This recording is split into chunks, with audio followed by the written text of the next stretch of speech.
artigo 5º da Constituição, sem dúvida nenhuma, ele é o artigo mais importante de direito constitucional.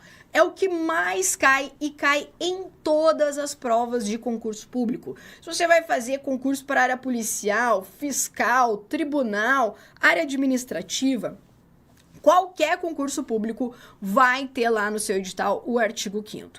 E o que é o famoso artigo 5º? Veja que a nossa Constituição é muito maravilhosa, ela é muito sensacional. Ela prevê o que nós chamamos de direitos e garantias fundamentais. Os direitos e garantias fundamentais, eles são um gênero, que estão lá no título 2 da Constituição Federal. Aliás, eu tenho uma aula lá no meu canal no YouTube, que é o Começando do 0000 mesmo. Para você que não entende nada do que é artigo, inciso, a linha, eu te explico em detalhes lá também, caso você precise. Tá?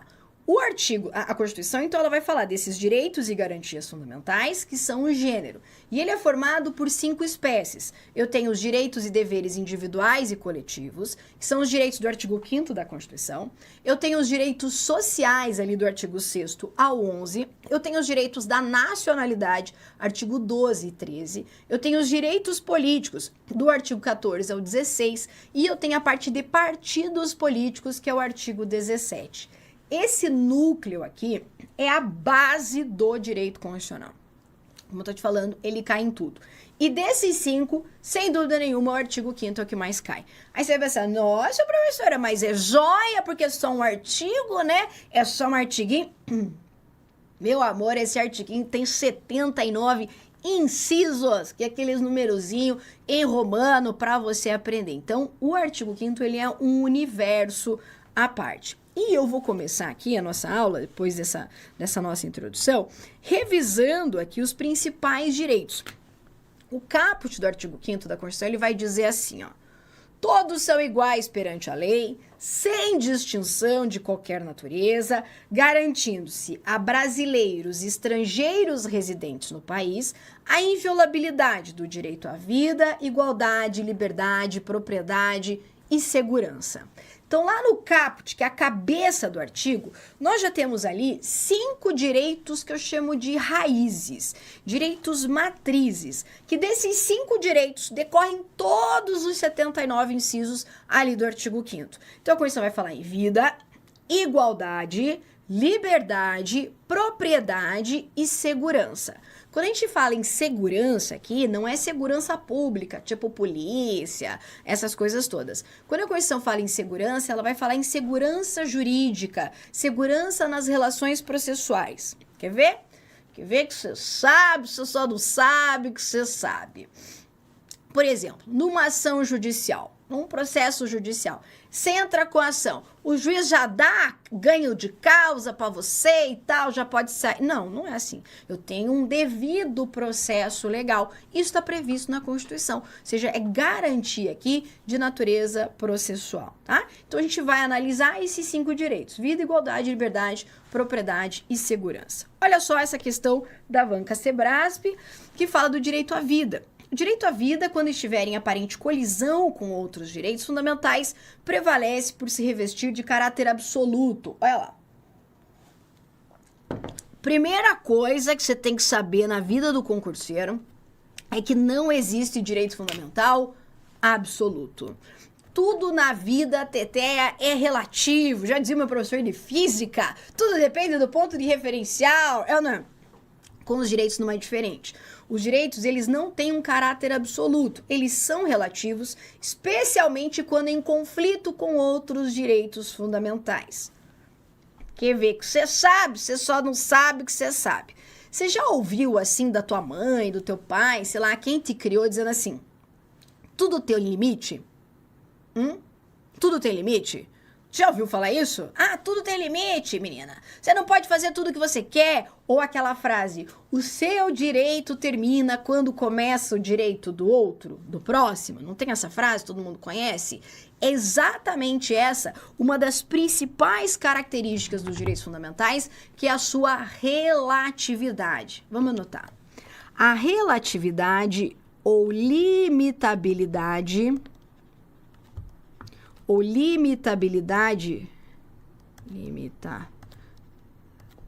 Limitabilidade dos direitos fundamentais vai dizer que eles não são absolutos, que eles podem encontrar limites quando em conflito com outros direitos fundamentais. Então, por exemplo, eu não posso, porque eu tenho lá liberdade de expressão, sair falando tudo que eu quiser. Posso? Não posso, né? Lembra do Xandão. O Xandão tá aqui para lembrar a gente que a gente não pode falar tudo o que a gente quer. Ou seja, existe limite, inclusive, para eu falar aquilo que a gente pensa. Aliás, minha mãe sempre falava, filha, não dá para falar tudo o que a gente pensa, porque se a gente falar tudo o que a gente pensa, a gente vai preso. Não é verdade? Vamos combinar que às vezes é assim, né? Então, justamente porque eu não posso falar tudo o que eu quero, tudo aquilo que às vezes está na minha cabeça, existem limites à minha liberdade de expressão. A Constituição, por exemplo, ela garante o direito à propriedade, mas ela fala, olha, a propriedade tem que atender à sua função social. Então, você vai usar a sua propriedade, mas você tem que usar ela pensando que existe um coletivo de pessoas que dependem de um uso racional da sua propriedade. Então, a Constituição, o tempo inteiro, ela declara direitos e ela mesma, muitas vezes, estabelece limites a esses direitos. Então, a gente pode dizer que a limitação dos direitos fundamentais, ela pode estar na própria Constituição Federal, e a gente tem isso em vários momentos. Ela também pode estar prevista em leis infraconstitucionais. A senhora pode vir uma lei, ou seja, aquilo que está abaixo da Constituição, e limitar um direito fundamental que está previsto na Constituição Federal? Pode sim. Aliás, isso acontece o tempo inteiro. Vamos dar um exemplo que é sempre bom de prova e que sempre causa discussão. O direito à vida. O direito à vida tem previsão na Constituição, lá no caput do artigo 5º. Mas a própria Constituição excepcionaliza o direito à vida dizendo assim, mas pode ter pena de morte. Sabia que tem pena de morte no Brasil? Tem. Em uma única situação, que é o caso de guerra declarada. Então, se o presidente declara guerra, eu tenho uma situação que é possível ali a aplicação da pena de morte. Então, veja, a Constituição diz, tem direito à vida, mas se pá, tem pena de morte. Ela está limitando, relativizando. Eu tenho as leis, a gente tem o direito à vida, mas em situações excepcionais, pode ser realizado o aborto. E aborto está aí na moda, aí, não é? Falar em aborto e tal. Existem previsões em lei que permitem a realização de um aborto. Lembrando que o aborto é proibido no Brasil. Excepcionalmente é permitido em duas situações, que é o aborto sentimental e o aborto necessário. Ou seja, quando em risco a vida da mãe e quando a mulher lá foi vítima de estupro. Então eu tenho a lei dizendo assim, o direito à vida existe, mas ele não é absoluto. Além disso, a jurisprudência, ou seja, a decisão dos juízes, podem estabelecer limites aos direitos fundamentais. Oxe, claro que sim! É só você pensar nas decisões do Supremo Tribunal Federal. Vamos manter aqui o foco no direito à vida. A gente tem a Constituição limitando, as leis limitando. O STF já limitou isso aqui? Já. Quando ele autoriza, por exemplo, o aborto do feto anencéfalo. Quando o STF fala, olha, pode realizar o aborto do feto anencéfalo, ele está limitando o direito à vida. Veja que aqui o que o STF faz é uma relativização de direito fundamental. Isso porque o anencéfalo, ali, existe um direito à vida dele? Claro que sim. Daquele bebê, né, daquele feto que está ali sendo gestado? Sim. Mas nós sabemos que, cientificamente falando, essa criança ela vai nascer e vai morrer. Então, não é necessário, não é justo sequer, né, submeter a mãe a todo um processo gestacional e só quem é mãe pode falar, quem não é mãe guarda a linguinha na boca, só quem é mãe pode falar, e eu sou mãe de duas gestações, pode dizer o que é uma gestação. Imagine você carregar um filho por 10 meses, ninguém conta, porque a gestação não é 9 meses, são 10 meses, são 40 semanas, para o final seu filho morrer. Então, o trauma disso é muito maior, por isso o STF veio falar, não faz sentido, né? Vamos limitar aqui o direito à vida em respeito à dignidade. Isso é relatividade. Então, falou em direito fundamental absoluto, não existe. Além disso, por conta justamente dessa relativização, não há hierarquia entre os direitos fundamentais. Então a gente não pode dizer que o direito à vida é mais importante, por exemplo, que o direito à dignidade ou que o direito à igualdade. O que a gente vai ter é, numa situação de colisão, de conflito entre um direito e outro direito, um deve prevalecer naquele caso concreto. Na nossa aula, eu te falo, inclusive, quais são os princípios que vão nortear a interpretação do juiz aqui, que é o princípio da concordância prática, etc., para você entender melhor essa relativização. Mas com isso, a gente já consegue matar a nossa questão, lembrando que não existe direito fundamental absoluto, nem mesmo o direito à vida. A Constituição não admite em nenhuma hipótese a previsão de pena de morte. Acabei de falar que tem pena de morte no Brasil, é ou não é? Então é errado, porque nós temos uma exceção. Aliás, uma das coisas que mais cai em prova é isso aqui. A Constituição, ela estabelece penas que são proibidas, que não podem ser aplicadas, e eu tenho penas permitidas. As penas proibidas, elas constam aqui de um rol taxativo. Taxativo. O que é rol taxativo, né? Você vai ver o tempo inteiro a gente falando, é rol taxativo, é rol exemplificativo. Rol taxativo, também chamado aqui ó, no juridiquês, viu? A tia gosta de traduzir juridiquês. Se você é da área do direito, tá acostumado, joia, mas a maioria não tá, não. O que é um rol taxativo? Pode aparecer na sua prova a expressão números clausos, número fechado. Rol taxativo é só aquilo ali e acabou. Então, quando a gente fala que as penas proibidas constam de um rol taxativo, a gente está dizendo assim, as penas que não podem ser aplicadas são só essas e ponto final, tá? Ou seja, não vai ter outras aqui, por isso o rol é taxativo. O rol exemplificativo é a Constituição dizendo assim, ó, tem essas aqui, mas podem ter outras. Ok?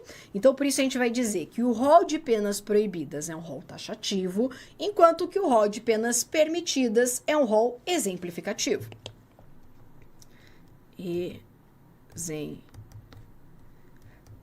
Exemplificativo. Esse rol de penas proibidas, ele também pode aparecer na sua prova como princípio da humanidade. Olha que interessante.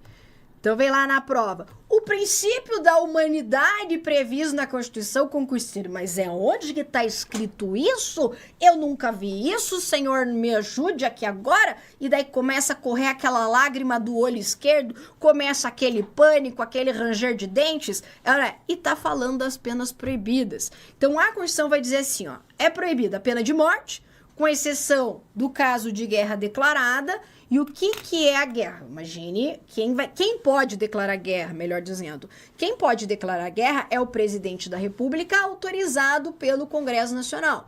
Então, imagine uma situação de uma invasão estrangeira. O presidente precisa declarar guerra. Ele vai declarar, mas apenas se o Congresso Nacional tiver autorizado ele, ok? Depende necessariamente dessa autorização. E a título de curiosidade, sabe como é que seria realizada essa pena de morte? Através de fuzilamento, tá? Não é guilhotina, tá? Ninguém tá aqui na época da Idade Média. Então, a única exceção aqui é a pena de morte, que existe essa possibilidade, como regra é proibido. Pergunta de milhões.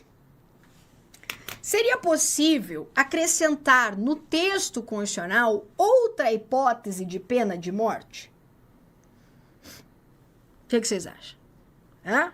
Porque a Constituição traz uma, guerra declarada. Será que seria possível uma emenda à Constituição para inserir uma outra hipótese de pena de morte? Não fala o que você gostaria. Eu acho que sim, porque aqueles crimes bem horríveis lá e não sei o quê. Eu vou falar a verdade pra você, eu sou uma pessoa que por premissa respeita a vida. Mas olha, às vezes eu olho para uns crimes e eu falo assim, tinha que morrer essa desgraça. Que inferno esse janho, mas a gente sabe que não pode, tá? Agora eu te pergunto, seria possível? Já estão me respondendo ali que não. E não pode mesmo. Isso porque, pelo menos a interpretação atual, né? Porque você sabe que o direito é dinâmico. De repente isso aqui até muda.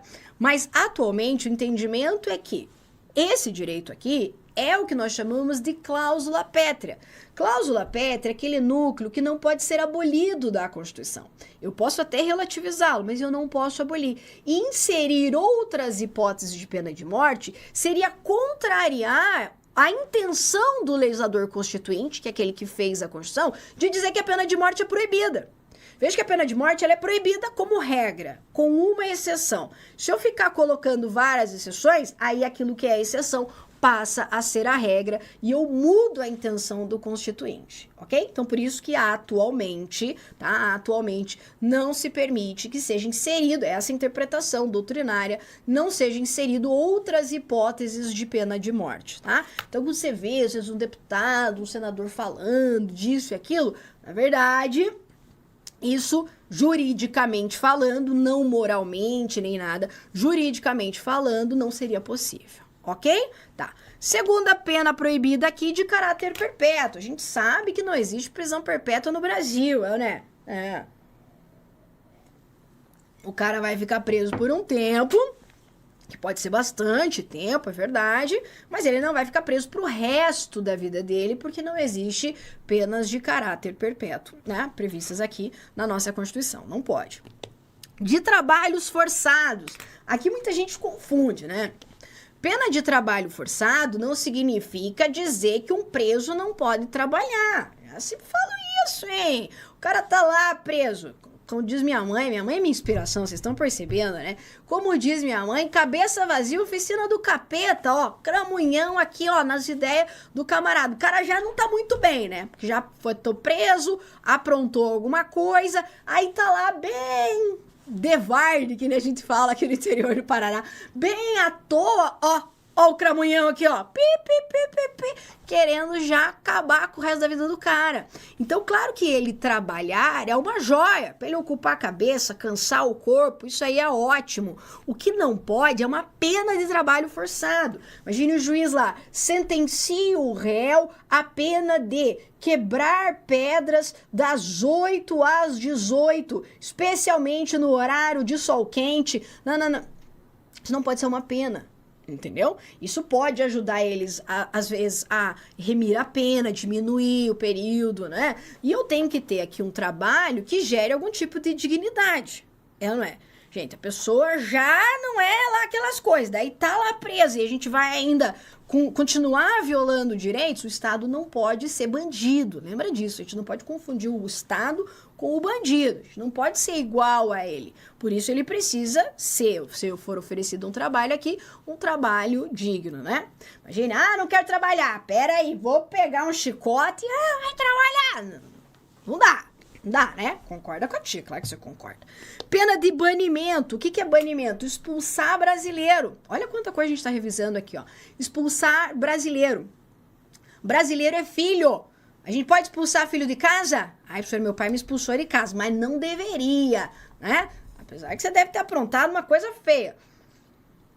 Mas não pode, filho é filho. Faz as coisas erradas dele, faz, a gente não expulsa. Então a gente só pode expulsar estrangeiro. Então o estrangeiro tá aqui tocando o terror. Quem a gente vai falar? Fica aqui? Claro que não. A gente já tem nossos filhos pra tocar o terror. Que a gente fala, ó, amigão, aquele abraço, pega o chapeuzinho e vaza daqui. Eu posso expulsar um estrangeiro. Eu não posso expulsar um brasileiro, que seria a aplicação da pena de banimento. Não vai confundir expulsão com extradição. Ai, meu Deus do céu, professora! Calma que a gente vai chegar lá. A extradição, ela é diferente. A extradição, ela acontece assim, ó. Quando um Estado estrangeiro olha para o Brasil e fala assim, Brasil, meu amigo, tem uma pessoa que está aí no seu território que eu preciso que você mande aqui para o meu país para cumprir pena ou responder a uma ação penal. Isso porque esse país não pode chegar simplesmente aqui, tomar o cara e sair carregando ele lá pro país dele. Não é bagunça, né? A gente tem um negócio chamado soberania e tudo mais. Então, nesse caso, o Estado estrangeiro vai falar, Brasil, me entrega. Isso é pedido de extradição. E a Constituição permite que a gente extradite, ou seja, que a gente entregue o tal do brasileiro naturalizado. Mais pra frente eu vou fazer um esqueminha para você fixar isso aí. Então, extraditar, nós podemos extraditar brasileiro. Expulsar, Não pode. Professora, vou confundir. Não vai não. Aqui eu chamo as mães e os pais, ou você mesmo, que é filho. Imagine a seguinte situação. Imagine estar lá na tua casa e vem o filho da vizinha passear na tua casa. Sem problema, para brincar com o teu filho lá na tua casa. Aí chega o filho da vizinha e ele começa a tocar o terror na tua casa, e quebra tudo, e sobe no sofá, e derruba as coisas. Você fala assim, amigão, o que você tá fazendo aqui, fera? Ó, vai pra tua casa, senão eu vou chamar tua mãe aqui. Ora, o que você acabou de fazer? Você acabou de expulsar ele da sua casa. Você pode fazer isso, claro, porque ele é estrangeiro. Ele é estrangeiro, não é verdade? Então, ele é estrangeiro, eu posso mandar ele embora pra casa dele. Agora, se o meu filho tá tocando terror lá em casa, quebrando as coisas, o que a gente vai fazer?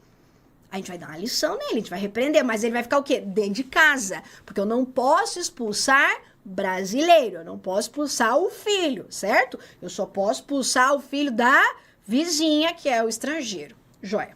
Isso é expulsão. Extradição. O meu filho, imagine que o meu filho foi lá pra casa da vizinha e ele tocou o terror lá. Foi lá, aprontou na casa da vizinha e ele viu que fez besteira e correu pra casa. Então, meu filho, safado, foi lá, aprontou e correu aqui pra casa. Aí vem a vizinha. Boa tarde, vizinha. Boa tarde. Seu filho tá em casa? Tá, sim, senhora. Aconteceu alguma coisa? Aconteceu. Seu filho torou o pau lá em casa, fez isso e aquilo. Você já regala um olho, já olha pra criança com aquela, assim, travando os dentes. Quem tem mãe sabe. Travando os dentes do tipo assim, E a vizinha fala assim, me entrega a ele que ele vai apanhar lá em casa. Você entrega? Você fala, amiga, olha...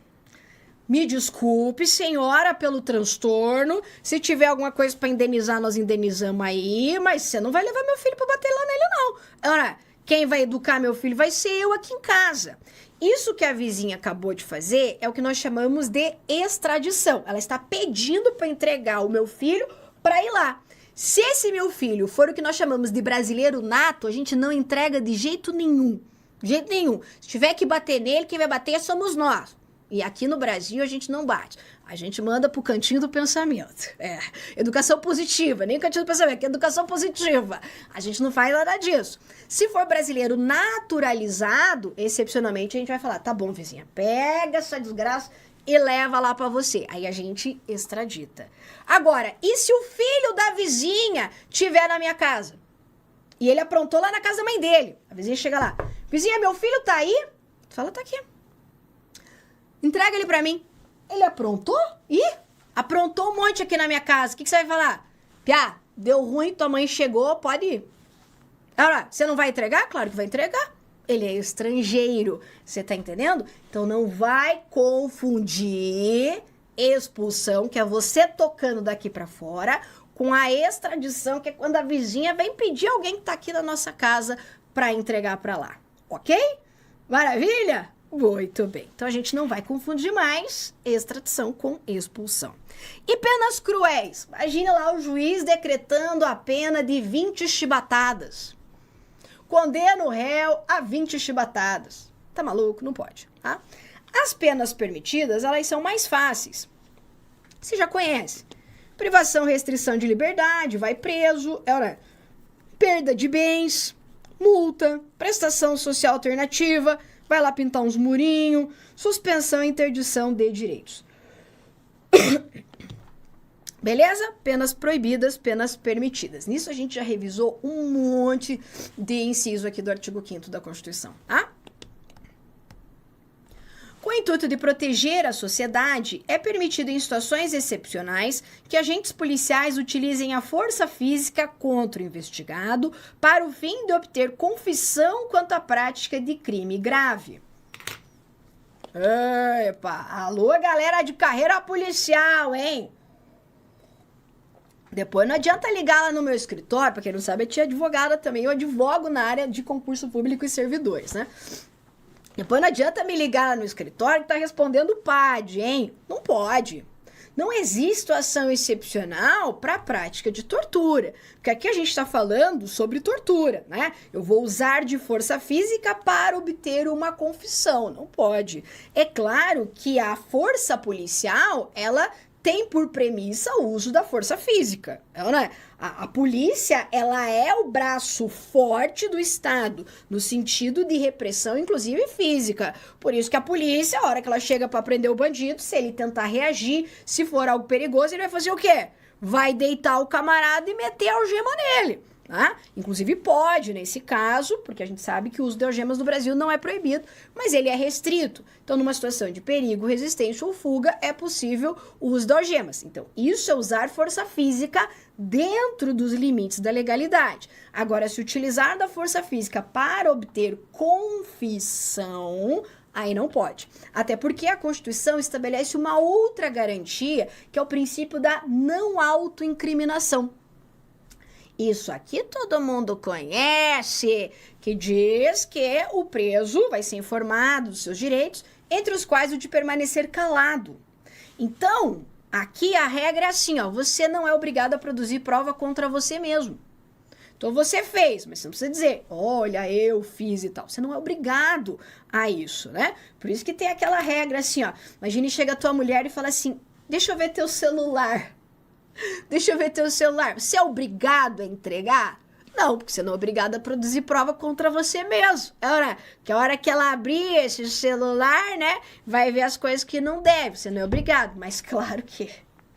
se você não entregar, Tete, o pau vai quebrar. A gente sabe que vai quebrar, vai entregar. Então é melhor, às vezes, entregar ou é melhor não aprontar também. Mas você não é obrigado a produzir prova contra você mesmo. Então, por isso, a polícia não pode exercer da força física para obter uma confissão. Ok? Então, por isso, essa errada. Inclui-se no dever de proteger a vida a obrigação do poder público de resguardar a integridade dos presos que se encontram sob sua tutela ou custódia. E aqui uma questão de jurisprudência, tá? Aliás, deixa eu te falar um negócio. As bancas, elas cobram questões atualmente que envolvem tanto a questão doutrinária. O que é a doutrina? Os livros de direito constitucional que os pensadores estão falando. Ela vai cobrar também jurisprudência, porque essa é uma nossa aula introdutória aqui, né? Para você que está chegando. Ela vai cobrar também a jurisprudência, que é o entendimento dos tribunais superiores e no direito constitucional, principalmente do Supremo Tribunal Federal. E ela vai cobrar o que está escrito na Constituição. Só que nem sempre, você viu aqui, a gente não fez nenhuma questão literal, ou seja, que era exatamente aquilo que estava escrito na Constituição. Todas as questões que a gente resolveu até agora, elas envolvem um conhecimento doutrinário e de jurisprudência, tá? Então, por isso não adianta, como muita gente fala, que é só ler a legislação seca, a Constituição, que você passa em concurso. Não, o que depende aqui é uma interpretação que vai além, tá? Então, inclui-se entre o dever de proteger a vida a obrigação do poder público de resguardar a integridade dos presos? Claro que sim, aliás, é um direito fundamental aqui da pessoa presa, a integridade física e moral, tá? Então, essa, certíssima. Olha aqui uma questão da FGV, né? Todo mundo aí preocupado com a FGV. Ai, professora, a FGV é o cão chupando manga. A FGV, essa questão aqui nem tanto, mas a FGV, ela vai se diferenciar, por exemplo, da banca CESP, especialmente para você aí que vem de TSE e daí vai fazer, por exemplo, a prova do MPU, né? Ela se diferencia da Sebrasp por ter uma carga de juridiquês maior. Veja que a FGV é a banca que faz o exame da OAB. Então, ela tem uma pegada mais jurídica, um linguajar mais jurídico. Além disso, ela é uma banca que gosta de palestrar. Eu falo que é uma banca palestrinha. Ela vai contar uma historinha, ela vai contextualizar. Por isso que nas nossas aulas a gente usa muito de exemplos. Então, isso que eu te contei lá da mãe, né, da diferença da extradição para expulsão, essas historinhas, elas não são à toa. Tudo isso serve para você contextualizar e entender a aplicação prática daquele direito, que é o que a FGV gosta. Tá? Então a diferença vai ser essa. Enquanto o CESP vem com assertivas, no modelo certo e errado, a FGV vem contando uma historinha, tá? Mas depois que você aprende, é até gostoso fazer nesse formato, porque daí você consegue entender melhor ali o que a questão tá querendo te cobrar, tá? Então não se apavore. Sobre os direitos e garantias fundamentais, analise as afirmativas a seguir. Uma das implicações do direito à vida é a proibição constitucional da pena de morte, a menos de guerra declarada pelo presidente da República e autorizada pelo Congresso Nacional. Pô, que certíssima, Ana, certíssima. O direito à propriedade privada também é um direito fundamental. Desse modo, não há possibilidade constitucional de desapropriação. Errado. A Constituição garante o direito à propriedade. E quando ela garante o direito à propriedade, ela está falando da propriedade privada, tá? Então a Constituição fala assim, sim, respeitamos a propriedade privada. Então se você tem a sua propriedade, ela é sua, é um direito seu e o Estado respeita esse seu direito. Agora, se você não estiver utilizando de forma adequada, ou seja, se a tua propriedade não estiver cumprindo a função social, ou se existir uma situação de necessidade pública, utilidade pública ou interesse social, o Estado pode ir lá e tomar a sua propriedade. Mas não é o Estado tipo assim, ai, o que eu vou fazer hoje? Já sei, vou sair tomando umas propriedades particulares. Não é isso, tá? São situações excepcionais. Então, a pessoa, mesmo possuindo a propriedade, mesmo tendo o título de propriedade, ela pode, eventualmente, perder a sua propriedade através do Instituto da Desapropriação, que nada mais é do que quando o Estado vai lá e toma uma propriedade particular, tornando essa propriedade uma propriedade pública, tá? Então, por isso, essa é errada. O direito à liberdade se estende à liberdade de pensamento e de expressão artística, intelectual ou de comunicação. Certíssima, né? Quando a gente fala em liberdades, lembra que eu te falei dos 5 direitos raízes?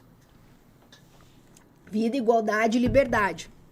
Quando a gente fala em liberdade, não é só liberdade de locomoção, direito de ir e vir é também, mas a gente fala aqui em liberdade de ação, que é o princípio da legalidade. A gente vai falar em liberdade de expressão, liberdade de manifestação do pensamento, liberdade religiosa, liberdade de reunião, liberdade de associação, liberdade de informação. Ou seja, a nossa Constituição ela é recheada de muitos direitos relacionados a esse conceito de liberdade, tá?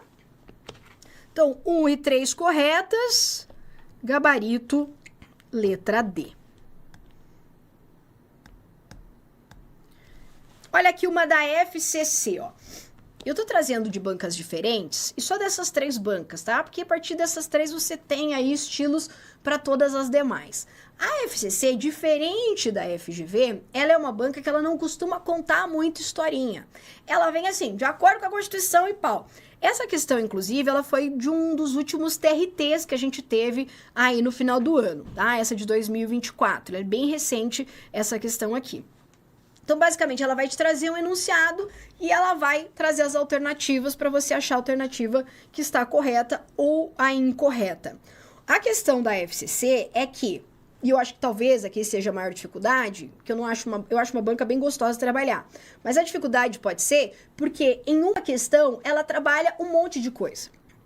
Então, você vai ter uma questão que às vezes vai estar trabalhando o artigo 5º, mas vai estar trabalhando também nacionalidade, vai estar trabalhando direitos políticos. Então, é aquela questão que a tua cabeça vai ter que estar para lá, para cá, pá, e meio que é uma questão só, sabe? Então, talvez esse seja a maior dificuldade aqui da FCC. Somente será concedida extradição de estrangeiro por crime político ou de opinião. E aqui exatamente o contrário. Olha só. Um dos dispositivos da Constituição que mais cai é esse que envolve a extradição. E a gente já contextualizou, contei até a historinha para você não errar mais. Vou fazer um esquema que você nunca mais erre isso aqui, ó. Então, extradição. Extradição. E aqui nós estamos falando de extradição passiva. Vamos aprofundar isso aqui. Existem 2 tipos de extradição. A extradição ativa e a extradição passiva. A extradição ativa é quando o Brasil olha para um estado estrangeiro, para outro país, e fala assim, ei, me entrega a pessoa que está aí no seu país para julgar aqui no meu. Então, é o Brasil pedindo. certo? Essa extradição ativa. O Brasil, ele pode solicitar a extradição de quem ele quiser. Brasileiro nato, naturalizado, estrangeiro, de quem ele achar que ele precisa solicitar essa extradição, ok? Aí eu tenho a extradição passiva, que é quando o Estado estrangeiro pede para o Brasil entregar uma pessoa que está aqui para responder à ação penal ou cumprir pena lá, ok? A extradição que a Constituição menciona é só a passiva. Só passiva. Professora, mas eu tô aqui com a minha Constituição aberta? Joia, gosto disso. E não tá escrito passiva. Nem vai estar. Isso porque você vai considerar para fins de prova que se aparecer só a extradição, tá falando da extradição passiva, ok? Você só vai pensar na extradição ativa, que é essa que eu te falei, que é quando o Brasil pede para outro estado, se a questão falar extradição ativa. Se ela só falar extradição, ela está se referindo à extradição passiva, que é quando outro estado solicita ao Brasil, ok? E aqui, nós temos que saber essas 3 regrinhas. Se for brasileiro nato, a gente não extradita. E aqui é não do tipo nunca. Não importa o tipo do crime.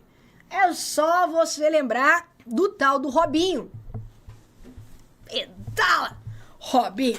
Tá ligado, Robinho, né? Robinho, jogador de futebol, tal e coisa. Aprontou na Itália. Aprontou feio lá na Itália. E daí fez o quê? Bateu uma saudade do Brasil. Saiu correndo pra cá. É a mesma historinha do meu filho que foi lá na casa da vizinha e aprontou. A mesma situação. Então, o Robinho, filho do Brasil, vai lá, apronta na Itália e sai correndo pra casa. E daí a Itália faz o quê? Brasil, manda Robinho pra cá, porque o Beleza aprontou aqui, eu preciso julgar ele, aplicar a pena, punir ele. O que o Brasil fala? Não vou entregar.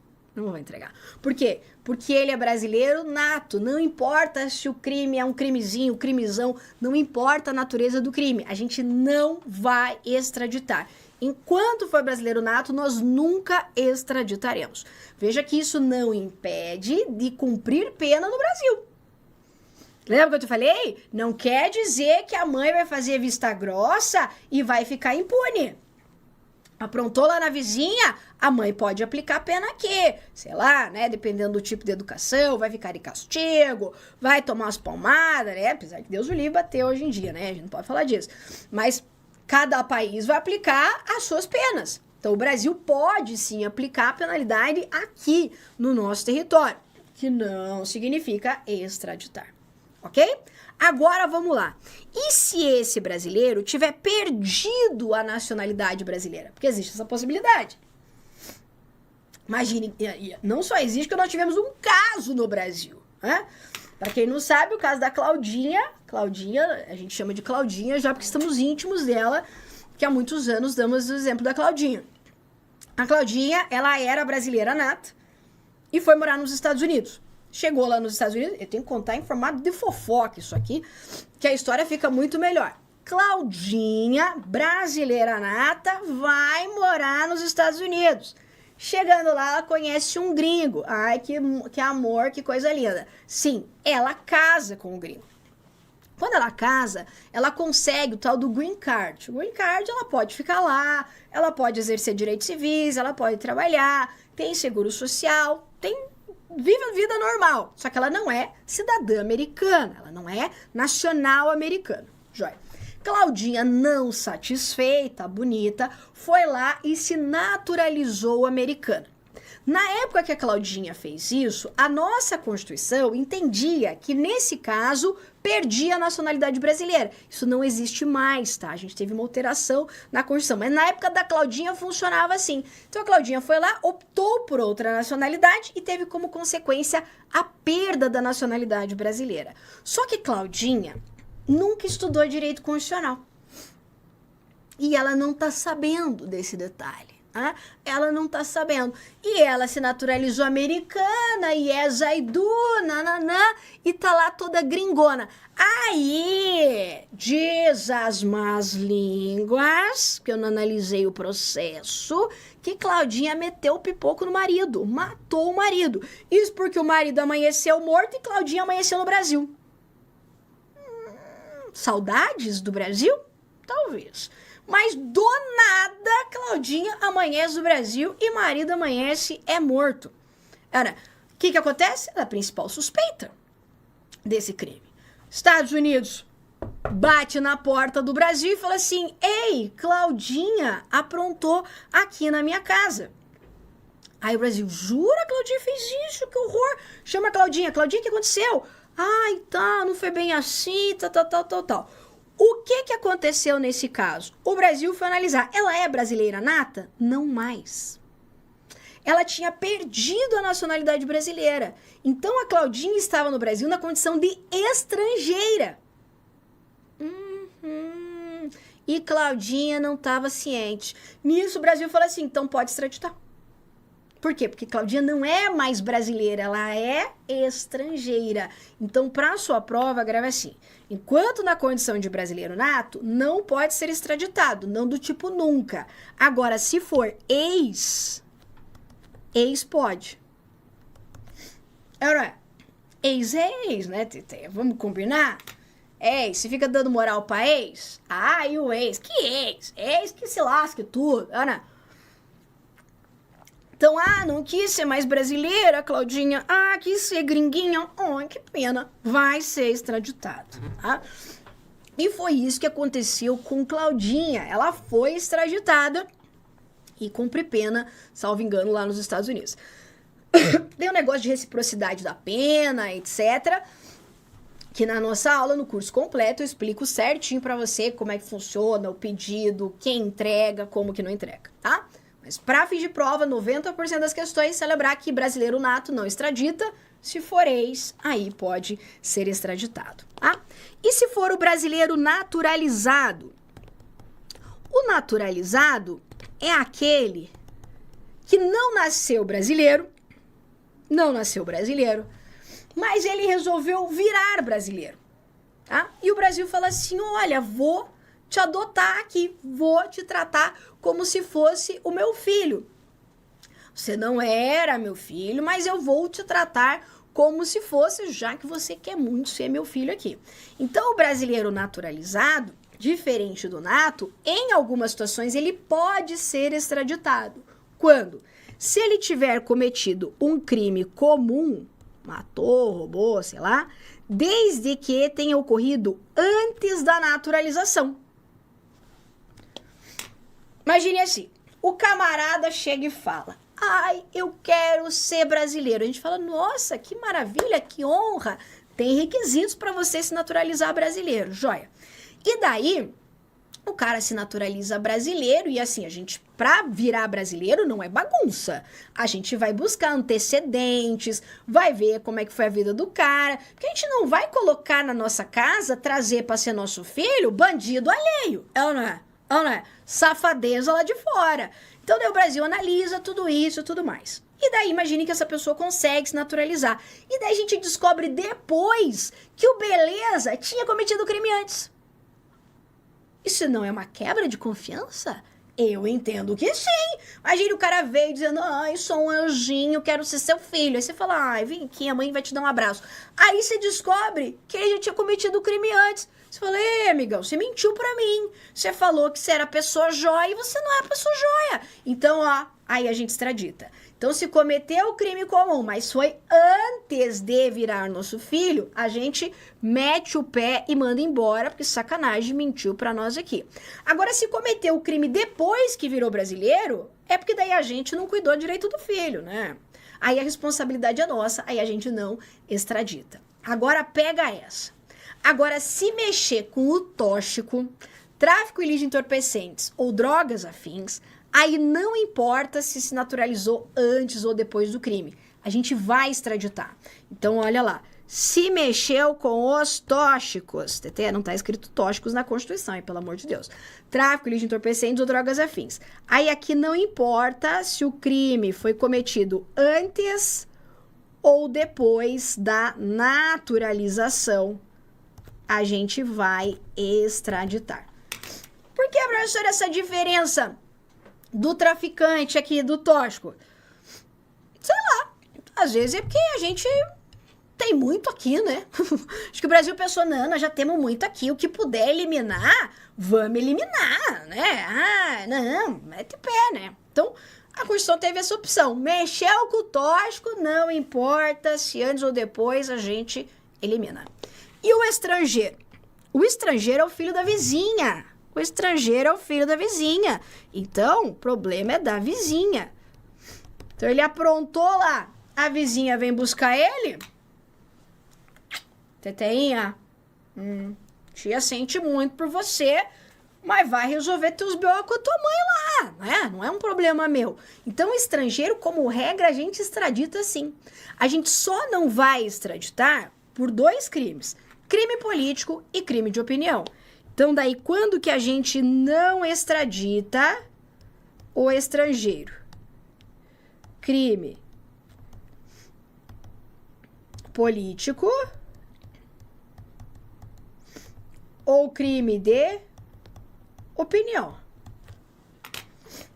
Imagine o gringo tá sendo processado e condenado lá porque ele andou falando mal do governo dele e tal. Todo mundo tem que ter o direito de falar mal do governo, é ou não é? Claro, existem limites constitucionais para isso, mas pô, a gente tem que poder falar, é ou não é? Senão, como é que faz? Aí todo mundo tem que dizer amém, né? Então, por isso, imagine o gringo tá lá, falou mal do país dele, aí veio pra cá e o país... Não, me entrega que eu vou surrar ele porque ele falou mal de mim. Não, aí não. Aí não. Tá? Então, a gente não extradita por crime político de opinião apenas. Nas outras hipóteses, vida que segue. Tá? Não esquece isso aqui, que isso aqui cai sempre em prova. Então, somente será concedida extradição de estrangeiro por crime político ou de opinião. Na verdade, por crime político de opinião, são os 2 casos em que não é concedida a extradição. Nenhum brasileiro será extraditado, salvo nos casos de comprovado envolvimento em tráfico ilícito de entorpecentes e drogas afins. Não é assim. A Constituição vai dizer que nenhum brasileiro será extraditado, salvo naturalizado, em caso de comprovado envolvimento. Isso porque o brasileiro nato não pode ser extraditado, nem mesmo se for caso de tráfico. Somente se justifica a censura às manifestações políticas, ideológicas ou artísticas, quando fundamentadas nos princípios da proporcionalidade e da razoabilidade. Teteia, olha só, deixa eu te falar um negócio. Falou censura, você já marca errado. Ah, professora, mas naquele caso é censura. Não começa com essa viagem, não viaja. Eu falo que às vezes a gente fica lendo os noticiários, às vezes vai errar questão fácil, hein? Não fica viajando, aí, esse meu pai faz minha mãe... Falou censura, tá errado. Isso porque a Constituição veda expressamente a censura de qualquer forma. Isso porque existe uma diferença entre censura e limitação de direitos fundamentais, ok? A limitação, ela é permitida, a gente já falou sobre isso, quando em conflito com outro direito fundamental, aquela questão da relativização e limitabilidade. Censura é outra pegada, e censura não pode de forma alguma, seja ela política, ideológica, prévia, judicial, não pode. A prática da tortura para obtenção de prova em crimes graves é especialmente justificável diante da primazia da proteção à vida e à liberdade. Pode torturar? Ah, pode! Ai, professora, mas veja bem... Não pode. Professora, mas nem um palitinho debaixo da unha? Não pode torturar de forma alguma. Aliás, não pode torturar nem mesmo em caso de guerra. Veja que pena de morte pode, mas tortura não, entendeu? Então, se vai matar, mete logo o chumbaço na testa, mas não vai ficar lá fazendo o cara sofrer, torturando, nem nada disso, tá? Então, a prática da tortura não é permitida em nenhuma hipótese. Eu vi uma questão que uma vez colocou até negócio de criancinha, sabe? Falava, eu acho que não era de pedofilia, falava que o cara tinha... feito não sei o que com criança e tal, e você já fica no veneno, né? Ah, se fez com criança, dá pra dar uma torturadinha. Não dá, não dá. Por mais que a gente às vezes fique com vontade, mas não pode. É assegurado a todos o acesso à informação e resguardado o sigilo da fonte quando necessário ao exercício profissional. E aqui é isso. Veja que a Constituição, ela garante o famoso sigilo do X9. Meu Deus, como assim, professora? Vamos lá. A Constituição, ela veda o anonimato, mas ela resguarda o sigilo da fonte. A gente não pode confundir isso aqui. Pera aí que eu vou ter que achar outro slide, aqui desse ladinho. Olha só, a Constituição assegura a liberdade de manifestação. E minha letra tá péssima hoje, hein? Manifestação do pensamento. Mas ela veda, proibido. É vedado o anonimato. Eu já aproveito que teremos outras questões aqui desse tópico. O anonimato, a Constituição veda o anonimato por um motivo muito justo, que é a possibilidade de responsabilização.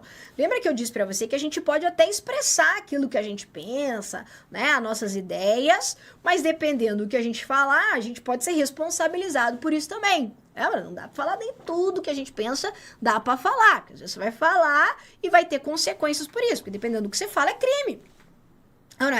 Mas eu quero falar que é meu pensamento. Tá bom, só que você vai responder pelo crime. Você pode ser punido, você pode ser condenado a pagar uma indenização. E por isso que a Constituição proíbe o anonimato, porque eu tenho que saber quem tá falando. Por quê? Imagine que a pessoa vai lá e ela fala e a sua fala implica em um crime. Se eu não sei quem tá falando, como que eu posso punir essa pessoa? Isso porque a liberdade de expressão, manifestação do pensamento, ela é o que nós chamamos de binômio. O direito gosta dessa expressão binômio. Ela tem duas vertentes aqui, ó. É a liberdade e responsabilidade. São dois pilares que precisam se equilibrar. Você tem a liberdade, mas é uma liberdade com responsabilidade. Dependendo do que você falar, você pode ser punido por isso. Por isso eu preciso saber quem está falando. Por isso que a Constituição proíbe o anonimato, tá? Então ela proíbe anonimato para assegurar responsabilizações, inclusive o tal do direito de resposta, que é o direito de você replicar, de você responder a uma determinada ofensa realizada lá em um veículo de comunicação social. Por isso eu tenho que saber quem está falando, quem está se expressando, para poder eventualmente aplicar penalidades contra essa pessoa, ok? Tá. Vedação ao anonimato não proíbe, por exemplo, o uso de pseudônimos. Então, por exemplo, você tem lá um Instagram. Concurseiro ama um Instagram, né? Um Instagram, um Twitter. E você tem lá uma rede social que você não coloca o teu nome. Tá escrito lá, concurseiro das tretas. Não sei, tem lá, né? E você não aparece. Esse teu Instagram, ele é anônimo? As suas manifestações são anônimas? Não. O uso de pseudônimo não é anonimato. Isso porque, se houver alguma responsabilidade, eu consigo identificar quem é lá o concurseiro das tretas. Você tá entendendo?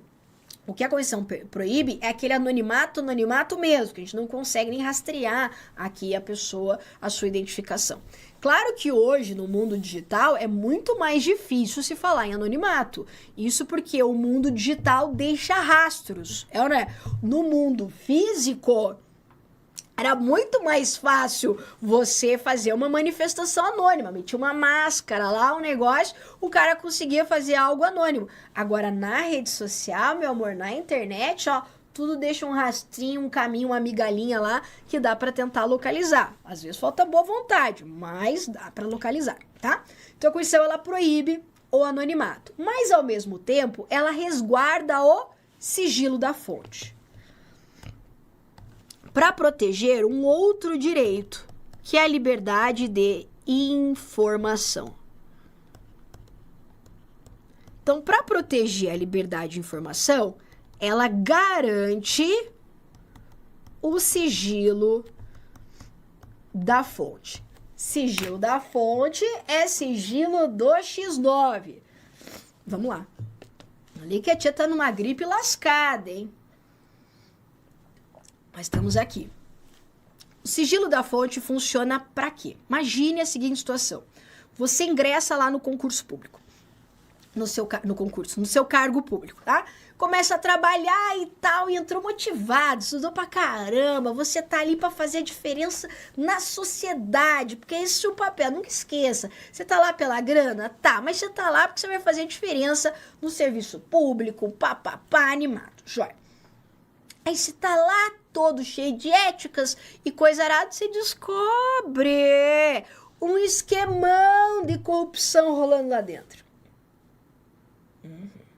Coisas que acontecem na Alemanha e Suíça, não no Brasil, né? Houve relatos apenas no estrangeiro. Aí você fica sabendo daquilo, aí você fala, caramba, e agora? Será que eu vou levar isso pro meu superior hierárquico? Aí você descobre que o seu superior hierárquico tá envolvido no esquema. Aí você fala, meu Deus, vou pro departamento de compliance aqui, será? Meu Deus, e você fica com medo, inclusive de, sei lá, sofrer algum tipo de represália, né? Algum tipo de perseguição interna, que costuma acontecer, hein? Tá. Aí você pensou assim, o que eu faço? Vai atrás de um jornalista, vai no jornalista. Todo mundo já ouviu falar do Glenn, blá, blá, blá, blá, né? O cara recebe denúncia até, né, de todo mundo. Você pode fazer isso, você leva para o jornalista e fala assim, ó, o negócio é o seguinte, tá acontecendo isso aqui, eu tenho essas provas, papapá, papapá, papapá. O cara já regala um olho desse tamanho e fala, um furo de reportagem, é agora que eu me consagro. E o jornalista tem que fazer o quê? Verificar a fonte, verificar se você não está inventando uma conversa fiada, se não é uma fake news, ele vai verificar as provas e ele vai contar isso aí. Isso porque nós temos o direito de saber. Aquilo que está escondido deve ser revelado. A gente quer saber. Por quê? Porque só sabendo que a gente pode punir, pode responsabilizar essas pessoas. Agora, vamos imaginar que o jornalista tivesse a obrigação de dizer quem contou isso pra ele. Imagina ele tá lá, quem te falou essa conversa aí? Ah, foi o tiozinho lá, não sei o quê. Amanhã ele tá o quê, ó? Um acidente vai acontecer com ele, entendeu? Filho. É lógico que isso vai acontecer. Então a Constituição fala assim, pra gente poder ter acesso à informação, eu preciso proteger o X9, o cacueta lá, eu preciso proteger a fonte. Então por isso ela resguarda o sigilo da fonte, quando necessário aqui o exercício profissional. Nós estamos falando especialmente aqui da liberdade de imprensa, mas isso também se aplica, por exemplo, para o sigilo profissional. O advogado que recebe informação, ele não precisa revelar de onde recebeu essas informações e por aí vai. Ok? Muito bem. Então não vai confundir vedação anonimato com o sigilo da fonte. Aí vem aquela dúvida que diz assim, mas professora, quando o jornalista dá a informação e não revela a fonte, essa informação, ela não é anônima? E aí? E a resposta é não. Não por quê? Porque eu tenho uma pessoa ali que está dando a informação. É ou não é? Aliás, se essa informação for falsa, sabidamente falsa ali, negócio, o jornalista, o veículo de comunicação pode inclusive ser responsabilizado. Entendeu? Então, nesse caso, como a gente tem quem responsabilizar, a gente não tem uma situação de anonimato, tá? Porque quem vai ser punido ali é o jornalista. Por isso, a necessidade do jornalista, do veículo de comunicação, verificar a sua fonte, fazer ali uma dupla confirmação, né, para não ter consequências depois, tá? Então, por isso, não é anonimato. Muito jóia! Vamos para a próxima. Em conformidade com a Constituição Federal com relação à extradição. Olha como sempre tem coisa de extradição.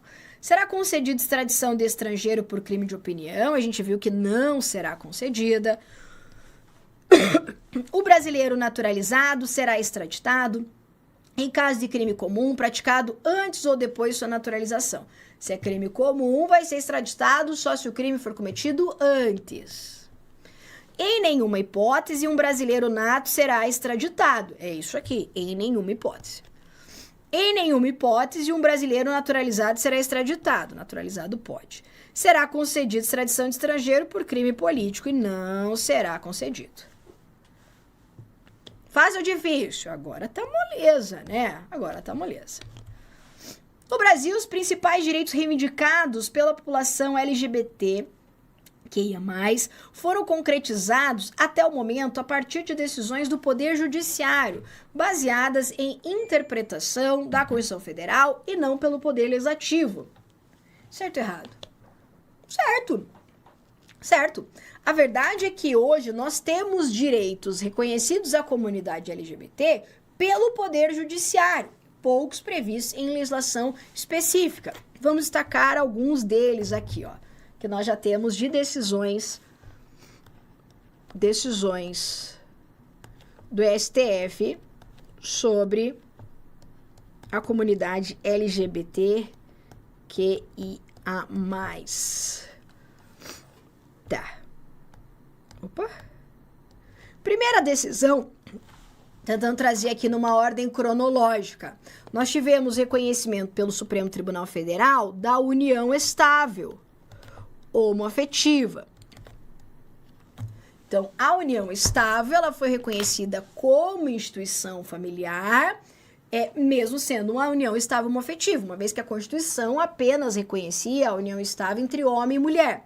Tanto que se você olhar lá no artigo da Constituição, está dizendo isso ainda. União estável entre homem e mulher. E o Supremo Tribunal Federal estendeu, por razões óbvias, isso aqui, para a união estável homoafetiva. Em consequência dessa decisão, é que autorizou-se o casamento civil também de pessoas aqui do mesmo sexo, entendeu? Então essa foi uma decisão do Supremo, não teve atuação do Legislativo. Nós também tivemos a decisão da criminalização da homotransfobia. Transfobia. Eu tenho que colocar de lado a tela, porque senão minha letra fica muito zoada. Tá? Então, o Supremo Tribunal Federal, em uma decisão inédita, ele criminalizou a prática da homofobia até que venha a regulamentação legislativa. Isso porque, até o momento, nós não temos um tipo penal específico para esse crime.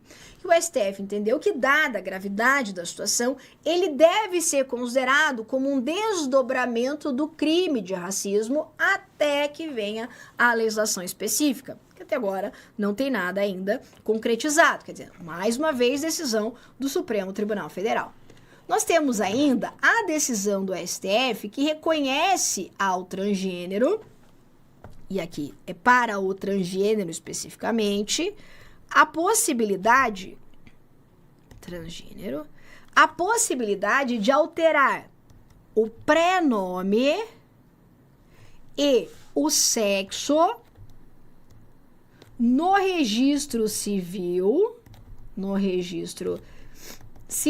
independentemente da cirurgia de transgenitalização ou ainda do uso de hormônios. Deixa eu te explicar aqui para você compreender essa decisão. O transgênero é aquela pessoa que nasce biologicamente de um gênero, mas não se identifica com aquele gênero. A pessoa olha e não se reconhece no seu próprio corpo. Eu acho que deve ser uma coisa terrível você olhar e você não se reconhecer. E a pessoa, então, quando ela queria alterar o seu nome, que é o que nós chamamos de prenome. Deixa eu explicar isso aqui também.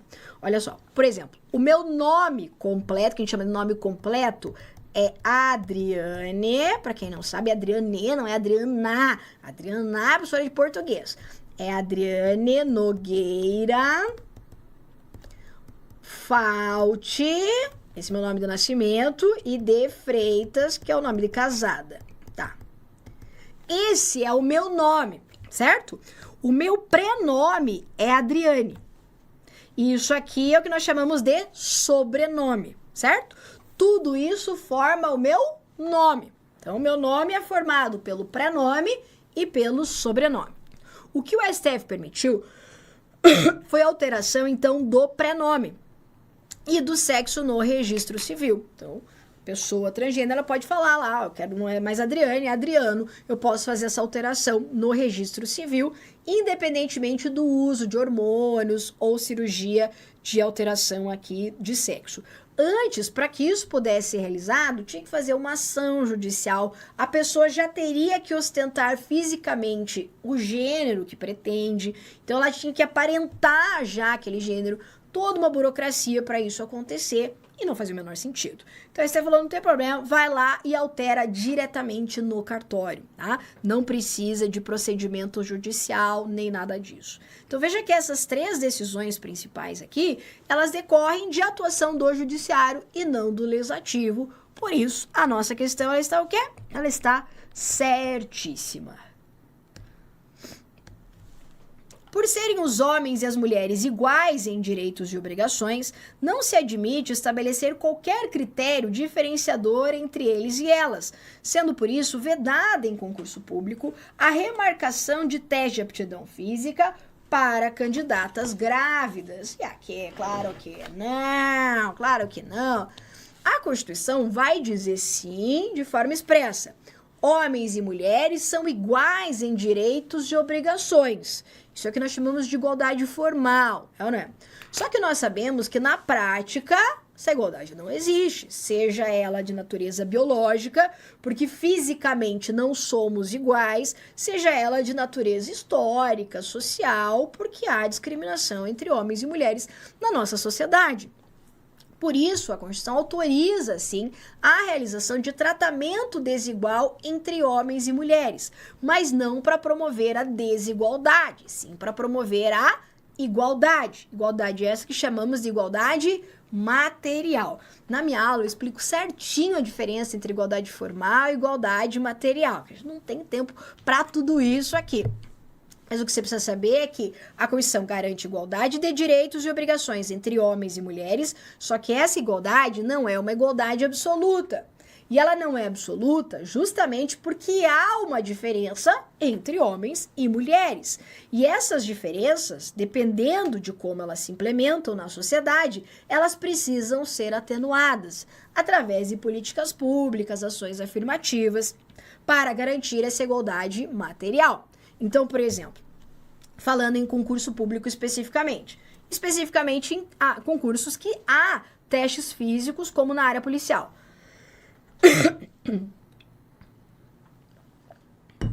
Em concursos de área policial, você vai ter a prova objetiva, discursiva, etc., dependendo do cargo lá, e você vai ter um teste de aptidão física. A prova objetiva, obviamente que ela é igual, não é? Porque homens e mulheres são iguais, intelectualmente igual. Então não tem por que fazer uma prova para homem e uma prova diferente para as mulheres. Joia. Agora, no teste físico, homens e mulheres são exatamente iguais? Não são. Se o teste físico das provas de polícia fossem iguais para homens e mulheres, nós teríamos no corpo policial mais de 90% de homens. Claro que ia ter mulheres aprovadas, com certeza. Sempre tem as Xena lá, as Thundercats lá, sempre vai ter. Mas nós, biologicamente, somos mais fracas, como é que eu posso dizer isso? Né? Sem o cancelamento aí da internet. Mas nós somos diferentes biologicamente. E essa diferença precisa ser reconhecida no teste físico. Então, por exemplo, vai ter a corrida lá. Vai ter a corrida. A corrida do homem é tanto, a corrida da mulher vai ser menos tanto.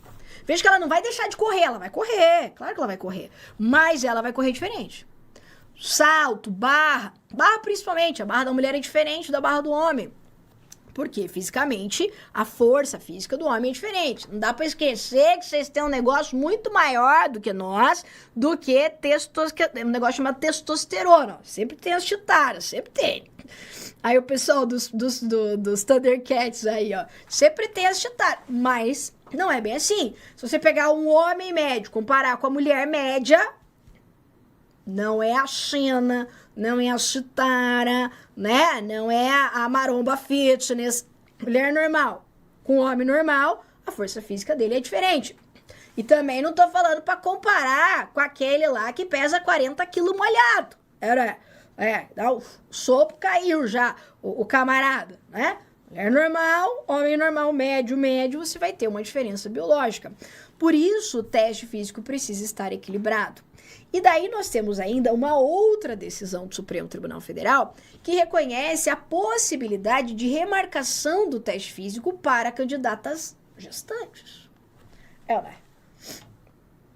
Gestantes? Aqui, vamos lá. Ai, professora, veja bem, gravidez não é doença. Você já ficou grávido, amiguinho? Você já teve uma gravidez, meu amiguinho? Porque não é bem assim. Não é doença, mas às vezes a gente fica meio baqueada, hein? Ô, louco. Na minha primeira gravidez, nossa senhora, eu tava sensacional. Mas, olha, eu dava aula até de salto, meu filho. Tava voando. Na segunda gravidez, também eu tive... Meu parto foi na quinta. Até terça-feira eu dei aula. Dei aula na terça-feira, na quinta nasceu meu filho. Parto normal, tudo. Dei aula até na terça-feira. Mas, filho, eu tinha uma pressão. A minha pressão era muito baixa. Mas muito baixa. Mas é baixa do tipo 8/6. 9 por lá vai chumbada. Então, assim, eu levantava, era sempre uma viagem astral. Assim, tava sempre caidona. Agora, você imagina. A menina tá lá, estuda a vida inteira ali pra carreira policial e engravida. Não mandei engravidar. Larga a mão de ser besta. Você larga a mão de ser besta. Porque isso, qualquer um tá correndo esse risco. Meu amor. Ou você não corre esse risco. Claro que a gente corre esse risco o tempo inteiro. Né? O único risco de você não engravidar é não dando. Tá dando, vai ter risco de engravidar. Aí a mulher engravida. Aí vai ter o teste físico lá dela. Grávida. Eu mesmo, nasci engordo que é um negócio, fico, olha, gigante. Vai lá saltar, não sai do chão, ó. Não sai do chão. Mas não mandei. Para de ser ruim com as mulheres. Nossa, parece que a sociedade não gosta de mulher grávida, não gosta de criança. Larga a mão. Nós estamos povoando a terra, fazendo gente bonita, sabe? Larga a mão de ser encrenqueiro. Aí a gente fala pro Estado, vai remarcar o teste físico das gestantes, é lógico. É claro! Por que não? O que vai mudar pro resto dos candidatos lá? Agora, pra gestante, isso vai fazer uma grande diferença. Aí o STF falou, não, pode fazer esse tratamento diferenciado. É um tratamento diferenciado? Claro que é, mas pra pessoa que tá numa situação diferente. Nós estamos aqui, ó, lá grávida, correndo.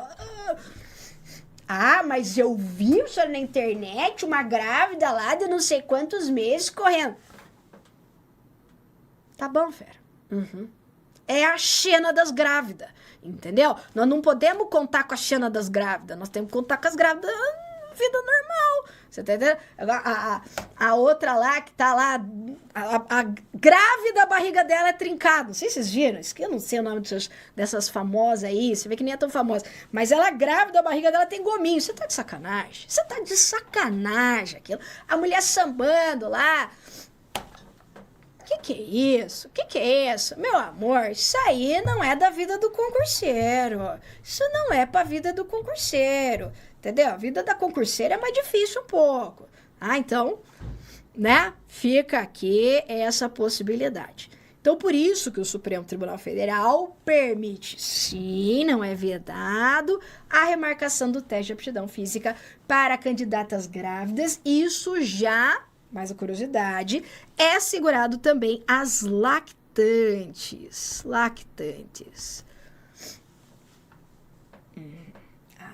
Professora, mas já pariu. Você já deu de mamar, Teteia? Você já deu de mamar? Aquilo é praticamente um dementador te engolindo ali, entendeu? Eu tive um mini dementador. Ele mamava e ficava assim... uma draga. E vai... tudo que você tiver, meu amor. Tudo que você tiver. Vai ter o cálcio, tua alma. Então... não é bem assim, vamos tratar melhor as mãezinhas aí, que não é fácil, nós somos guerreira, eu tenho certeza que, né, os meninos precisam entender um pouco como que é a nossa dor, Eles precisam saber, parece, injusto, eu também queria remarcar. Filhão, calça o nosso sapatinho aqui pra você ver o negócio. Calça lá pra você ver. Não é fácil, não. Mas estamos aí, ó, guerreiras, graças a Deus, com essa decisão aí do Supremo Tribunal Federal. Mas você acredita que eu já tive problema em concurso público para conseguir fazer essa remarcação, gente? Eu já tive que ajuizar várias ações aqui no escritório para garantir esse direito. Que tinha prova que não queria remarcar. Dizer que era um ônus desproporcional à administração. Fala sério, né? Beleza. A política de cotas raciais insere-se na discriminação positiva e poderá ser realizada conforme assento constitucional. Aqui certíssimo, né? Lembra que a política de cotas raciais, ela foi considerada pelo Supremo Tribunal Federal como constitucional. E aqui eu não vou entrar nem no debate, Tetec, isso aí já está superado. Eu acho que tinha que ser cota social. Filho, isso não vai mudar como é e não vai te acrescentar nada para sua prova. Para a prova cota racial é sim constitucional. E aqui eu aprofundo que nós temos algumas decisões em relação a esse tema envolvendo a questão das cotas raciais. A Constituição, então, ela fala da igualdade, mas ela permite esse tratamento diferenciado quando existe uma situação de desequilíbrio. Então, quando eu falo em uma política pública que faz tratamento diferenciado, é o que nós chamamos de ações afirmativas ou discriminações positivas. E o Supremo entendeu que as cotas raciais, elas se inserem nessa política que visa assegurar a igualdade material, que é o que nós chamamos de ação afirmativa ou discriminação positiva. O que eu não posso é tratar pessoas que são iguais de forma diferente. Então, pessoas que estão em situação de igualdade, seja ela física, seja ela social, seja ela histórica, se elas são iguais de forma diferente, né? Agora, se são pessoas diferentes, aí é possível esse tratamento diferenciado, tá?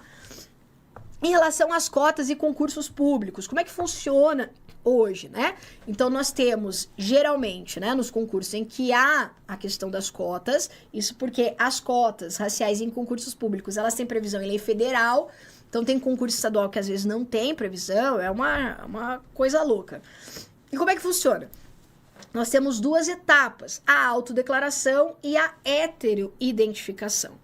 A autodeclaração é quando você fala, sou pessoa negra. E quando a gente fala em negros, eu estou falando em pessoas pretas e pessoas pardas, tá? Negro não é sinônimo de preto. Negro é preto e pardo sim, tá? A galera gera maior discriminação. Inclusive, eu tenho daqui a pouquinho uma entrevista que eu vou dar para a Folha de São Paulo falando sobre isso. Negro é preto e pardo. Aí a pessoa vai lá e se autodeclara. Para evitar fraude, porque tem gente pilantra nesse país, o que a gente tem que fazer? Uma avaliação por uma banca de heteroidentificação. Heteroidentificação é quando pessoa de fora olha para você e fala assim, você é preto, você é pardo. Então, aqui no escritório eu recebo bastante. Senhora, você consegue identificar? Eu falo, você é preto. Você acha que eu considero como pardo. Isso é heteroidentificação. Quando é alguém de fora identificando o teu pertencimento étnico. E é isso que acontece no concurso. Vai ter uma banca que vai ser formada, tem que ser pessoas que tenham conhecimento na área, nem sempre tem, que vão olhar para você e vão falar, de fato você é preto, de fato você é pardo e você é detentor da política de cotas raciais. O problema é que muitas vezes isso gera inúmeras injustiças. Eu tenho esse caso, inclusive, que eu vou dar entrevista daqui a pouquinho, é uma grande justiça, porque o cara é preto e o juiz não considerou. Não considerou. Ele falou, a banca é soberana. Eu falei, mas meu amigo, você tá vendo a foto que eu tô vendo? Você tá vendo a pessoa aqui? E o juiz negou. Então, infelizmente, a gente tem ainda uma política que é boa, é positiva, mas que muitas vezes ela não tem uma aplicação prática adequada e quando o judiciário é provocado para dar uma resposta e assegurar a política de cota, muitas vezes ele não realiza. Eu tenho uma ação que está no Supremo Tribunal Federal a respeito também das cotas raciais, que infelizmente é um problema. Tá? Mas lembra que é possível, então, o controle judicial, e é isso que já apareceu em prova, é possível o controle judicial dessa avaliação de heteroidentificação. Tá? Beleza? Muito bem. segue o barco. Alguns direitos e garantias fundamentais, como a liberdade de locomoção e o direito de petição, são exclusivos das pessoas naturais. E aí? Vamos pensar aqui, ó. Liberdade de locomoção e direito de petição são exclusivos de pessoas naturais? Quem é pessoa natural? Pessoa física. Eu e você. A liberdade de locomoção, a gente pode dizer que sim, né? Quem tem direito de se locomover? E quando a gente fala em liberdade de locomoção, eu tô falando em liberdade de locomoção física, hein? Andar. Não é liberdade virtual. Aliás, isso já caiu em prova. Não é, eu não tive acesso ao site tal, estão restringindo a minha liberdade de locomoção. Não viaja não, amiguinho. A gente tá falando de liberdade de locomoção física, sair andando. Você já viu uma empresa andando na rua? Ó, pega aquela pessoa jurídica lá, corre atrás dela. Não tem, tá? Então, quando a gente fala em liberdade de locomoção, sim, a gente tá falando da pessoa física, tá? Agora, o direito de petição. O direito de petição é o direito de você pedir aos poderes públicos em defesa de direitos contra uma situação de ilegalidade ou abuso de poder. Então, por exemplo, vamos imaginar que existe uma situação lá na rua da sua casa, tem um buraco enorme lá. E a prefeitura não tampa aquele buraco, não faz nada. Você pode ir até na prefeitura e fazer um pedido, dizendo, gostaria que tampasse o buraco lá na frente da rua tal. Isso é direito de petição. Você vai pedir aqui perante o poder público, ou seja, na esfera administrativa, que não significa apenas perante o poder executivo, mas é na via administrativa para defender um direito contra uma situação de ilegalidade ou abuso de poder. Esse direito, inclusive, é gratuito, né? Não pode ser cobrado nenhum tipo de taxa para você exercer aqui o seu direito de petição. Mas será que sua pessoa física pode fazer esse pedido? Não. Pode ser uma empresa, pode ser uma pessoa jurídica, não tem problema nenhum. Então, vamos imaginar que a empresa está sendo prejudicada por aquele buraco, aquela situação lá. Ele pode, enquanto empresa, enquanto pessoa jurídica, fazer aqui essa petição, tá? Então, a liberdade de locomoção, sim, é exclusivo de pessoa natural, mas o direito de petição não é não. Errado.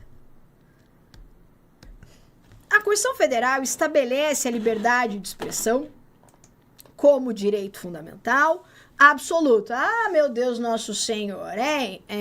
Sendo vedada qualquer forma de restrição judicial ou infraconstitucional ao seu exercício. Vamos lá. Liberdade de expressão. Liberdade de expressão está em todas as provas, porque é um dos direitos que mais se debate na atualidade, né? Por que você não está me vendo? Aqui, agora sim. Os direitos que mais se debatem na atualidade. O meu mestrado foi na linha da liberdade de expressão, manifestação do pensamento, limitação, regulamentação desse direito. O mundo inteiro debate limites à liberdade de expressão. E a gente tem que saber de cara que não existe direito fundamental absoluto. Falei isso pra você quando tudo era mato, hein? Quando nós começamos lá atrás, tudo era mato, eu já falei pra você que a liberdade de expressão não é um direito absoluto, nem mesmo a vida, nem um direito fundamental, ele é absoluto. Agora ele está dizendo ainda que é proibido qualquer forma de restrição judicial ou infraconstitucional ao seu exercício, tá louco? A própria Constituição diz que é garantida a liberdade de manifestação do pensamento, ela veda o anonimato. Quando ela veda o anonimato, ela já está estabelecendo uma restrição. Agora eu pergunto, pode ter uma restrição, inclusive, infraconstitucional? Claro que sim. Lembra quando eu falei da limitabilidade dos direitos fundamentais? Eu falei que quem pode limitar? A própria Constituição. Falei que as leis, ou seja, aqui, infraconstitucional. E falei ainda que as decisões judiciais. Então, só com aquilo que eu te falei lá, você já sabia que isso aqui tá errado, porque eu posso ter, sim, limitabilidade, restrição, relativização a direito fundamental pela própria Constituição, leis ou ainda por decisão judicial, tá? Então, por isso, erradinha. Os excessos ocorridos no exercício da liberdade de expressão, por ser esse direito fundamental, não ensejam a aplicação de sanção.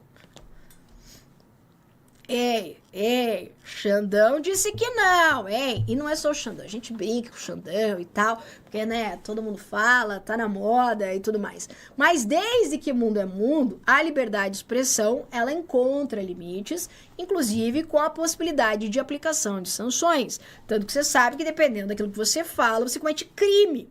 Se você comete crime, você pode ser punido, inclusive na esfera penal. Além disso, você pode, dependendo do que você falar, responder por uma indenização. Então a pessoa vai lá e sai te xingando na rede social. Você tá maluco? Isso aí os advogados chegam a se alvoroçar tudo. Fala, vem em mim. Claro, mas aquela pessoa fez isso pra mim. Joia. Agora, além de você ter sido prejudicado, você vai pagar uma indenização pra pessoa ainda. Eu falo, não basta se ferrar, tem que se ferrar ainda ganhando uma indenização no lombo, entendeu? O problema da gente é que às vezes a gente quer fazer justiça com as próprias mãos, né? E a ferramenta das redes sociais acaba aparecendo como a grande justiça. A gente sabe que hoje em dia a reputação é o nosso bem mais precioso, né? Então vai lá, expõe a pessoa na internet, aí resolve o problema, aí a pessoa vem negociar. A gente sabe que de fato é assim, mas dependendo do que é feito, além do prejuízo que a pessoa te deu, você ainda vai responder por uma indenização, tá? Então, claro que pode, sim, ser aplicada a sanção. Esses dias mesmo, né? Aquelas fofoqueiras, né? Mas vou te falar, eu fiquei no final do ano, eu fiquei uns dias totalmente off, assim. Quem me acompanha nas redes sociais, viu que eu não postei nada, olha as coisas das crianças, mas eu nem pegava em celular. Teve um dia que eu fiquei 2 dias sem mexer no meu celular. Eu falei, nem sei onde é que tá meu celular. Tinha acabado a bateria, não ia achar nunca. Nem tinha visto, mas não tava celular. Fiquei off total, porque às vezes a gente precisa dar uma descansada da cabeça, né? E daí eu peguei o celular. Pra quê? Devia ter ficado sem. Bem no dia que eu peguei o celular, tinha influência lá postando até foto de feto, não sei o que, maior confusão. Falei, meu Deus do céu, né? Precisamos debater um limite ético do uso das redes sociais. Isso porque o cara conseguiu postar aquela foto e eu mesmo já fui tentar postar dica de direito constitucional no Instagram e fui bloqueada. Sabia? Fui postar a tabelinha da alegria, eu tenho a tabelinha da alegria, eu fui postar uma vez a tabelinha da alegria, o Instagram me bloqueou, falou que eu estava promovendo a tortura, que aquilo que eu estava fazendo ia contra as políticas da empresa, não sei o que. Eu falei, mas o que é isso? Eu tô dando uma dica de direito constitucional aqui. Então, esse algoritmo é um negócio que precisa, assim, ser debatido. Mas vamos falar, né? A galera tá meio sem noção, assim, né? Que é isso? Tem que falar tudo? Tem que expor tudo? Tem que dar opinião sobre tudo? Tá louco, né? O povo tá meio doidão de rede social. O texto constitucional permite expressamente o anonimato em algumas circunstâncias, em decorrência da inviolabilidade do direito à intimidade. Falou que tem anonimato? Não tem. A liberdade de manifestação do pensamento deve exercer-se, em regra, com a identificação do autor, mas essa exigência não veda a utilização de pseudônimos em obras artísticas, por exemplo. Foi isso que a tia falou? Tem que ter identificação, a gente tem que conseguir te identificar, mas isso não impede o uso de pseudônimos, muito comum, né? O direito de resposta, assegurado constitucionalmente pela Constituição Federal, é proporcional ao agravo, abarcando os danos materiais e morais advindos da ofensa, sem, contudo, abarcar o dano à imagem. Vamos lá. A Constituição, ela garante o direito à manifestação do pensamento e ela veda o anonimato. Você viu comigo que ela veda o anonimato para garantir responsabilizações. E ela permite isso através do chamado direito de resposta.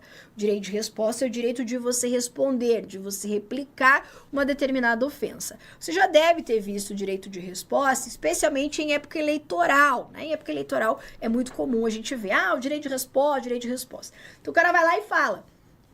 A pessoa se sente ofendida, essa ofensa não precisa ser apenas de natureza penal e ela exerce o direito de resposta.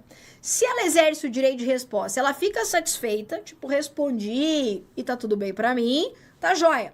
Mas além do direito de resposta, ela também pode pedir uma indenização. Lembra que eu te falei? Às vezes não vai, fala o que quer, vai tomar a indenização que não quer, né? Aí vai ter uma indenização lá que pode ser por 3 tipos de dano. Dano moral, dano material ou ainda dano à imagem.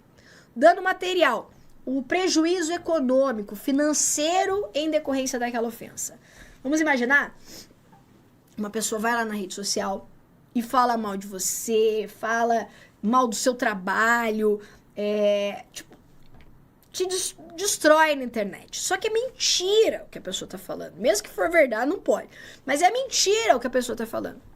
E em decorrência disso, empresas rescindem contratos com você, você deixa de fechar negócios por conta disso que a pessoa falou. Veja que em decorrência dessa ofensa, ainda que você responda, né, ainda que você vá lá e diga, não, é mentira, tá aqui as provas e tal, isso não vai reparar o seu prejuízo.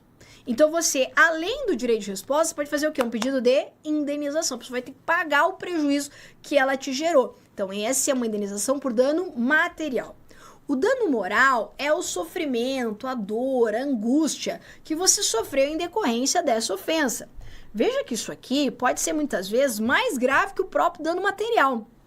Dependendo do que a pessoa fala, você fica arrasado, né? Se sente humilhado, ainda mais em épocas de cancelamento de internet, né? As pessoas não têm limites. A pessoa vai lá e fala da outra, a outra vai lá xingar. Né? Não sei se vocês acompanharam, não, tenho certeza que todo mundo acompanhou o lance da menina do avião lá, da janela. Ela, né?